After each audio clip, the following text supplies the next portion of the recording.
Olá, amante do terror. Possivelmente em Michigan, é um musical de horror sobre duas mulheres jovens que são perseguidas por um shopping pelo canibal chamado Arthur. Ele as segue até suas casas e aqui as vítimas se tornam os agressores. Esse aqui é um dos parágrafos da descrição do vídeo Possibly in Michigan de 1983, que foi enviado para o YouTube lá em 20 de julho de 2018 pela Cecília Conditi. Até o momento que eu tô fazendo esse vídeo, Possibly in Michigan já tem mais de 12 milhões de views. É bastante, né? O vídeo, na verdade, é um filme de curta-metragem, e a autora, Cecília, é uma diretora de filmes e professora na área. Ele bombou pela primeira vez lá no Reddit em 2015, o que fez a autora disponibilizar o vídeo inteiro no seu canal no YouTube. Como a descrição do vídeo sugere, esse musical apresenta duas mulheres sendo perseguidas e atormentadas por um canibal chamado Arthur, que é retratado como um serial killer clássico, máscara no rosto e traje fino no corpo. Esse é um daqueles vídeos que poderia ser apenas descartado como mais uma peça de horror feita para causar medo ou desconforto, e isso se a gente desconsiderasse que a arte é nada mais do que a projeção da alma e da experiência da vida do artista. O início do musical dita o tom de tudo, acompanhado de uma melodia estranhamente animada e de efeitos visuais que parecem dignos de um pesadelo febril. Is he following?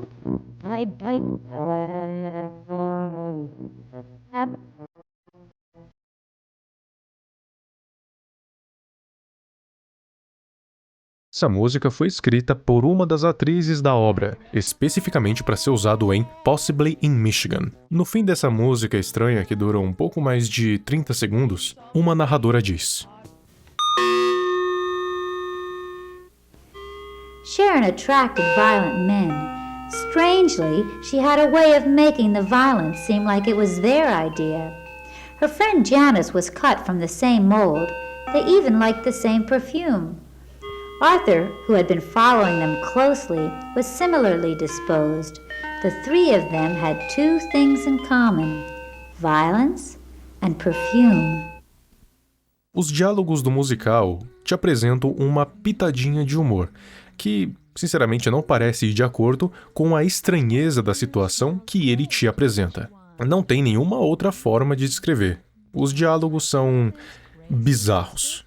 Para dar um exemplo, o primeiro diálogo do curta é entre as duas mulheres, e é uma conversa sobre como é que o perfume que elas estão provando lembra a uma delas a sua tia maluca, que tinha colocado um poodle no micro-ondas para secar, mas ele foi explodindo. O mesmo diálogo é acompanhado por cortes de cenas que dão entendimentos ambíguos para a situação, e pelo serial killer Arthur de fundo, gesticulando junto com uma das mulheres enquanto ela fala. Exploded. And they were both found dead. She must have been out of her head. O resto do vídeo continua com esse mesmo visual. Como eu já tinha dito antes, as cenas parecem ter saído diretamente de um pesadelo febril, e caso você não preste atenção em todas as coisas ao mesmo tempo, vai ter a impressão que você está assistindo um monte de cenas aleatórias com uma música de fundo, e que não tem nada sério rolando aqui. E para reforçar esse clima sinistro e bizarro, alguns cortes da cena têm açougueiros desossando pedaços de carne, cachorrinhos fofos que não foram colocados no micro-ondas e imagens reais de cadáveres mumificados em decomposição mais avançada. Remember that time way back when I killed a guy?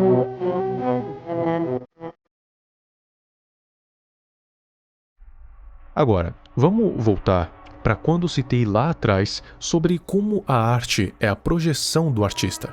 A verdade é que, antes de produzir esse curta-metragem, a Cecília Conditi tinha se envolvido romanticamente com Ira Einhorn, que também é conhecido como o Assassino Unicórnio. O Ira recebeu esse apelido por causa do seu sobrenome, que significa unicórnio em alemão. Tem até um filme de 1999 baseado na história dele, Hunt for the Unicorn Killer, em português, Caça ao Assassino Unicórnio. Esse homem, que era um ativista ambiental, foi culpado pelo assassinato da sua ex-namorada Holly Maddux, que foi dita como desaparecida em 9 de setembro de 1977. O corpo dela foi encontrado 18 meses depois do seu desaparecimento, parcialmente decomposto dentro de um baú no armário do Ira Einhorn. Antes do desaparecimento dela, teve alegações de que Maddox estava agindo de um jeito estranho, menos animada do que costumava ser, e tinha até uns hematomas no seu rosto. Só isso já era um péssimo sinal. Só que o assassino fugiu para a Europa e ficou lá por 22 anos, até ser encontrado em 1997 e ser extraditado de volta para os Estados Unidos. No julgamento dele em 2001, ele fez a sua própria defesa e alegou que a sua ex-namorada tinha sido assassinada pela CIA e que ele foi injustamente culpado pelo crime por saber demais sobre as pesquisas sobrenaturais de caráter militar da agência. Honestamente, parece mais uma meteção de louco. Enfim, Ira morreu em 3 de abril de 2020 aos 79 anos, enquanto cumpria sua sentença de prisão perpétua em uma prisão na Pensilvânia. Você percebeu alguma relação entre as datas que eu citei até agora? O vídeo Possibly in Michigan foi produzido em 1983, alguns anos depois do assassinato que eu comentei. A ligação entre esses fatos é que, durante parte do tempo onde Holly Maddox estava desaparecida, Cecília Condit frequentava o mesmo quarto onde seu cadáver estava escondido, como um par romântico do Ira Einhorn. Agora, continuando a história de Possibly in Michigan, as mulheres são seguidas pelo Príncipe Charmoso, que nem o próprio musical apelido Arthur, e ele bate na porta da casa de uma delas, com a narradora dizendo que ele foi atraído até ela por causa do perfume dela. A partir daqui, o curta-metragem consegue fazer o impensável, ficar ainda mais bizarro. Daqui pra frente, as cenas parecem entrar em uma espiral ainda mais profunda. Romantismo, vermes, máscaras e cadáveres em decomposição aparecem na tela várias vezes durante esse trecho. Daí começam a aparecer um monte de cenas fora de ordem, enquanto uma ligação entre Janice e Sharon pode ser ouvida de fundo, onde Janice conta para Sharon que tem um homem estranho na sua porta. Disparos de uma arma de fogo interrompem o áudio durante alguns momentos, mas eles também parecem estar fora de ordem. Durante isso tudo, Arthur é abordado como um animal e predador, e eles até mesmo fazem uma referência ao lobo da Chapeuzinho Vermelho. A narradora fala que ele se vê como um sapo que virou um príncipe encantado e que vai roubar o coração da Janice caso consiga beijá-la. Essa cena segue com o Arthur falando para ela que teve mais 6 antes dela e que ela vai ser a 7ª. Ele ataca, mas é interrompido pela Sharon, que derruba ele com um revólver. E se você acha que isso é tudo, você tá redondamente enganado. Depois dessas cenas de ação, as duas mulheres então começam a desossar o canibal e devorar ele juntas em um ensopado, bebendo um clássico vinho fino para acompanhar.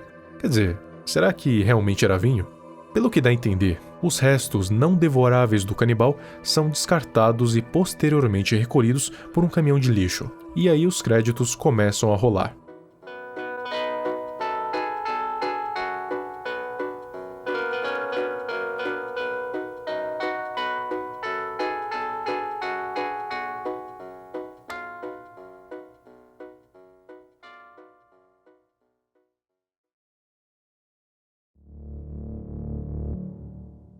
Possibly in Michigan, de 1983, é uma confusão de cenas, sons, diálogos e música.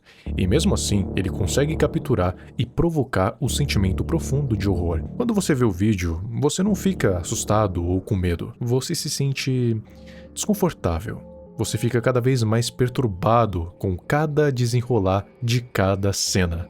É como se quem estivesse por trás desse filme conhecesse esse sentimento de perto. E, de fato, agora que a gente já conhece e já deu uma boa olhada no background dele, a gente pode assumir que seja exatamente isso.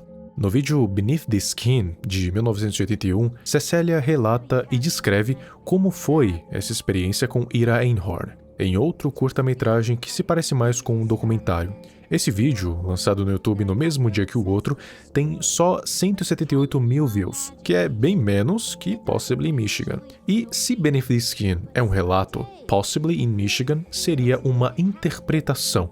A diferença no jeito que a Cecília aborda essa experiência traumática entre as duas obras é gritante. Acho que a gente pode teorizar sobre o que realmente se passou na cabeça da Cecília enquanto ela escrevia Probably in Michigan. Mas se eu tivesse tivesse que chutar, diria que as cenas confusas e caóticas representam os pesadelos ou pensamentos que ela pode ter tido sobre o acontecido. É como se ela tivesse despejado todo o sentimento de horror que ela sentiu dentro dessa obra, fechando a tampa e entregando ao mundo. Quando a gente abre a tampa, a gente é atingido com esse baque que deve ter sido apenas uma fração do que ela deve ter passado. A genuinidade do musical consegue retratar perfeitamente o que parece ser resquícios desse trauma, principalmente no trecho onde o personagem da Janice tem a própria imagem sobreposta pela de um cadáver mumificado, que é inegavelmente semelhante com as imagens do corpo da Holly Maddux, o cadáver que sempre esteve escondido no armário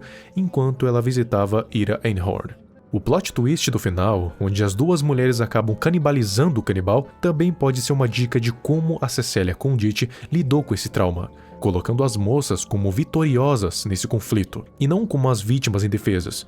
Pode ser um jeito de Cecília não só reafirmar a sua própria força, mas também a força das vítimas que passaram por coisa parecida. Na sua biografia no seu próprio site, ela diz que explora temas onde os seus personagens muitas vezes são moldados por violência, coração frio e trauma. A maior parte dos 45 mil comentários no Impossibly in Michigan também parece ter sentido esse horror, com muitos comentários dizendo que o vídeo dá uma vibe de sonho ou alucinação. A maioria deles parece não saber a real origem dessa história, mas mesmo assim, eles brincam sobre como esse vídeo parece ter vindo direto de algum tipo de história de serial killer. Mal sabem eles, né? Mesmo que o unicórnio assassino não tenha sido um assassino em série e que a Cecília felizmente não tenha sido uma de suas vítimas, é possível dizer que Possibly in Michigan não tenha nada a ver com Ira Einhorn. Às vezes, o horror da realidade pode ser bem pior que o horror da fantasia.